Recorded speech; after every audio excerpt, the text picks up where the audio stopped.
बिस्तर के popular show market roundup का बजा टक्कर एंड बेस्ट बिजनेस प्रोग्राम बना मार्केट राउंडअप। शेयर बाजार के सटीक एनालिसिस के लिए दर्शकों ने बिस्तर पर जताया भरोसा। नमस्कार, मैं हूं मिलिंद खांडेकर और आप देख रहे हैं हिसाब किताब आज करेंगे रघुराम राजन के बयान का।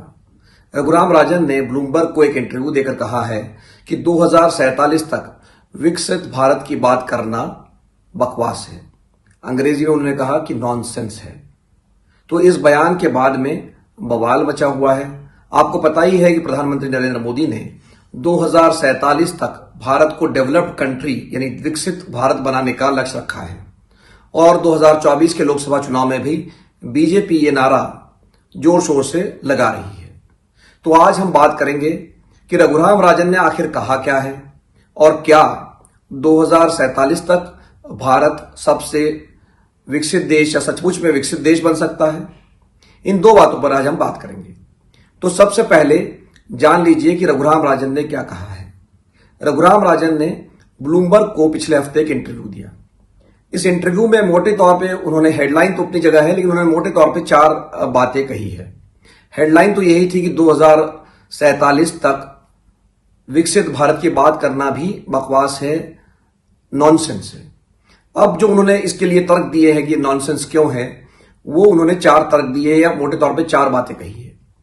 पहली बात उन्होंने ये कही है कि हम अब इस हाइप में विश्वास ना करें कि हमारी बहुत आर्थिक तरक्की हो गई है, हम आर्थिक रूप से बहुत आगे बढ़ गए हैं। उन्होंने कहा कि हमारे नेता ये चाहते हैं कि जनता इस पर विश्वास करे कि हमारी बहुत तरक्की हो रही है, लेकिन ये सच नहीं है। हमें अभी भी तरक्की करने के लिए बहुत ज्यादा मेहनत करने की जरूरत है। ये पहली बात उन्होंने कही है।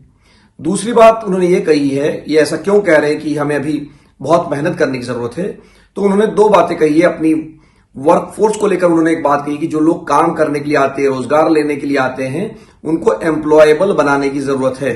मतलब उनको काम करने लायक बनाने की जरूरत है। वो नौकरी करने तो आते हैं, लेकिन काम करने लायक स्किल्स उनके पास नहीं है। और दूसरी बात, इस वर्कफोर्स के लिए हमको काम ढूंढने की जरूरत है, रोजगार ढूंढने की जरूरत है, इस तरह के क्षेत्रों में जाने की जरूरत है। अब जब रोजगार की उन्होंने बात की है, तो साथ ही साथ में उन्होंने बात की है कि हमें एजुकेशन पर ध्यान देना चाहिए। अगर हमें डेवलप्ड कंट्री बनना है तो हमें एजुकेशन पर ध्यान देना चाहिए।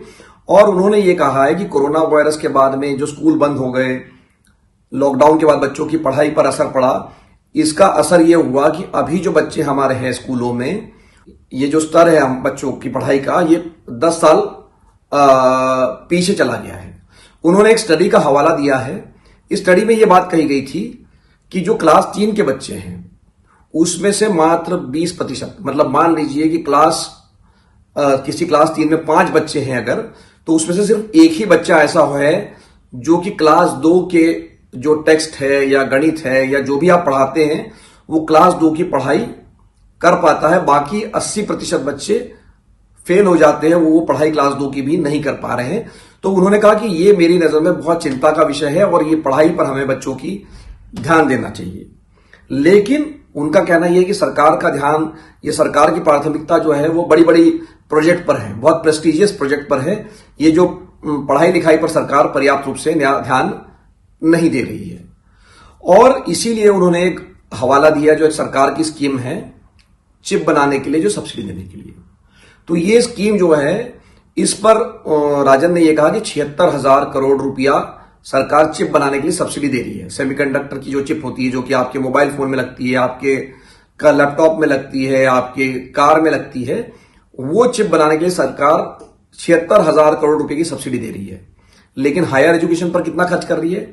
46,000 करोड़ रुपया। मतलब जितना आप केंद्र सरकार बच्चों की हायर एजुकेशन पर बजट रखती है, उससे ज्यादा पैसा वो खर्च कर रही है चिप बनाने के लिए, सब्सिडी देने पर। तो ये 4 बातें मोटे तौर पर राजन ने कही।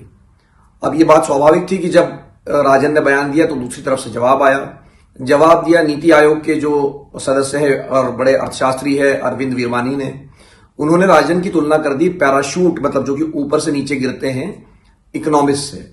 उन्होंने कहा कि ऐसे भारत में 1990 में जब वर्ल्ड बैंक, IMF के लोग आते थे तो वो ऐसी ही बातें करते थे क्योंकि वो जमीन से कटे हुए थे, और राजन भी वैसी ही बातें कर रहे हैं क्योंकि वो जमीन से कटे हुए नहीं है। वो एक पैराशूट इकोनॉमिस्ट है, ये टर्म उन्होंने राजन के लिए इस्तेमाल किया। एक और जवाब आया मोहनदास पै की तरफ से, जो कि इन्फोसिस के सीएफओ रह चुके हैं। उन्होंने कहा कि ये बिल्कुल बेवकूफी भरी बातें हैं, क्योंकि जो चिप की सब्सिडी है वो कई सालों तक दी जानी है, जबकि इसके उलट जो है, जो एजुकेशन बजट है वो 1 साल का है।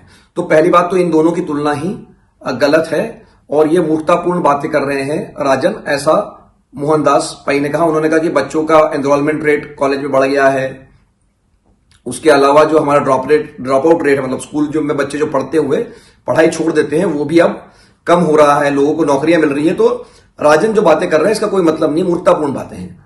तो ये नेचुरली राजन जब भी कोई बयान देते हैं तो बहुत पोलराइज्ड होता है, वो लोगों को बांट देता है। कुछ लोग बोलते हैं कि राजन सही कह रहे हैं, दूसरा वक्त कहता है कि वो गलत कह रहे हैं। तो बहरहाल अभी हम इस बहस में नहीं पड़ते हैं कि कौन सही है कौन गलत है या क्या कह रहा है। सवाल यह है कि क्या 2047 तक भारत विकसित भारत बन सकता है। तो पहले तो हमको यह समझना जरूरी है कि विकसित भारत होता क्या है। प्रधानमंत्री ने पिछले साल 15 अगस्त से देश को यह लक्ष्य दिया था, यह कहा था कि हम 2047 तक, जब देश की आजादी के 100 साल हो जाएंगे, इसको हम एक डेवलप्ड कंट्री बना देंगे, विकसित भारत बना देंगे। और तब से बीजेपी लगातार ये नारा भी लगा रही कि विकसित भारत का संकल्प। तो आखिर विकसित देश होता क्या है।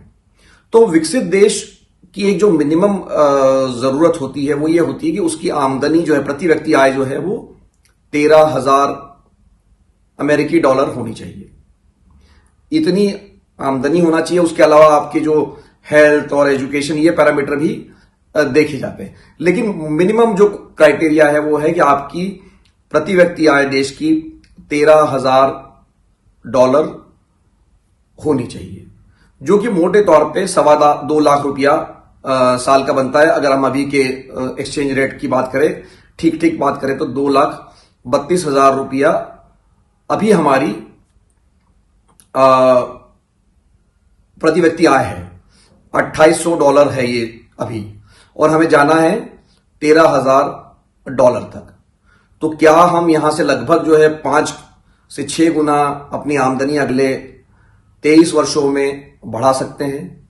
तो इसका जवाब सी रंगराजन, जो कि मनमोहन सिंह के आर्थिक सलाहकार परिषद के प्रमुख थे, रिजर्व बैंक के गवर्नर रह चुके हैं, बड़े अर्थशास्त्री है, तो उन्होंने कहा कि संभव है, लेकिन इसके लिए 7 से 8% की हमें ग्रोथ करनी पड़ेगी। हमारी जो ग्रोथ है वो सस्टेनेबल होनी चाहिए। अगले 20-22 वर्षों में अगर हम जब तक 7 और 8% की ग्रोथ नहीं करेंगे, तब तक हम नहीं कर पाएंगे। तो ये बात अभी तो हमें आसान लग रही है, क्योंकि हम इस रेंज में ग्रो करते रहे हैं पिछले 10-15 वर्षों से। मोटा अगर आप देखेंगे तो 7% के आसपास में हम ग्रो करते रहे हैं। पर क्या ये अगले 20 वर्षों तक कर सकते हैं? क्या ये अगले 25 वर्षों तक कह सकते हैं? ये तभी हो सकता है जब हम अपनी शिक्षा पर ध्यान दें, अपने स्वास्थ्य पर ध्यान दें, जो हमारे बच्चे हैं उनकी स्किल्स पर ध्यान दें। तो राजन जो बात कह रहे हैं वो कोई गलत बात नहीं कर रहे हैं कि हमें शिक्षा पर ध्यान देनी चाहिए। अब ये अलहदा बात है कि चिप पर पैसा खर्च करें या शिक्षा पर, मेरे ख्याल से तो दोनों पर करना चाहिए। लेकिन एक जो वो हाइप की बात कर रहे हैं, और ये मैं बात पहले भी कह चुका हूं, उसमें एक बात पर जरूर ध्यान देना चाहिए। देखिए, हमें बार बार बताया जाता है कि हम देश जो है हमारा तीसरी बड़ी अर्थव्यवस्था दुनिया की बन जाएगी अगले 5 वर्षों में, या अगले टर्म में जो भी सरकार आएगी और प्रधानमंत्री मोदी की। तो ये बात सही है, इसमें कोई गलत बात नहीं कि हम अगले टर्म में या अगले 5 वर्षों में हम तीसरी बड़ी अर्थव्यवस्था देश की दुनिया की बन जाएंगे। अभी हम 5वें नंबर पर हैं। लेकिन क्या आपको पता है कि हम प्रति व्यक्ति आय में 141वें नंबर पर है? मतलब भले ही हमारी आर्थिक ताकत पूरे देश की बढ़ रही है, हम नंबर 3 पे पहुंच रहे हैं, लेकिन जब हम प्रति व्यक्ति बात करते हैं तो उसकी आमदनी में हमारा नंबर आता है 100 में भी नहीं आता है, 141वां नंबर है। कुल देश है 197। बांग्लादेश से हम अभी थोड़े से आगे हुए हैं। तो कई गरीब देश, कई छोटे देश हमसे बहुत आगे इस लिस्ट में। तो ये रियलिटी भी है कि देश हमारा जीडीपी ग्रो कर रही है, देश की इकोनॉमी का आकार बढ़ रहा है, लेकिन क्या वो लोगों तक पहुंच रहा है? तो मैंने जैसा कहा कि हम अभी भी 141वें नंबर पर हैं। तो इसलिए 2047 तक देश को विकसित बनाना असंभव नहीं है, लेकिन मुश्किल जरूर है। और इसके लिए लगातार ग्रो करना पड़ेगा। हमें अपने जो ह्यूमन रिसोर्सेज हैं उस पर ध्यान देना पड़ेगा। तो आज के लिए हिसाब किताब में इतना ही। मुझे उम्मीद है कि आपको मेरा ये वीडियो पसंद आया होगा। अगर आपके कोई सवाल है तो मुझे कमेंट बॉक्स में लिखकर भेजिए। मैं जो हिसाब किताब का न्यूज़लेटर लिखता हूं उसका भी लिंक मैंने आपको इस डिस्क्रिप्शन में दिया है, और जो मैंने बातें कही है उन स्टोरीज के, उन खबरों के भी लिंक्स आपको डिस्क्रिप्शन में मिल जाएंगे। तो अगर इसके बाद भी आपके मन में कोई सवाल है मेरे इस वीडियो को लेकर तो आप कमेंट बॉक्स में डालिए, मैं अगले हफ्ते उसका जवाब दूंगा। और अगर ये वीडियो आपको अच्छा लगा हो तो लाइक कीजिए, शेयर कीजिए और हमारे चैनल बिज तक को सब्सक्राइब कीजिए। नमस्कार।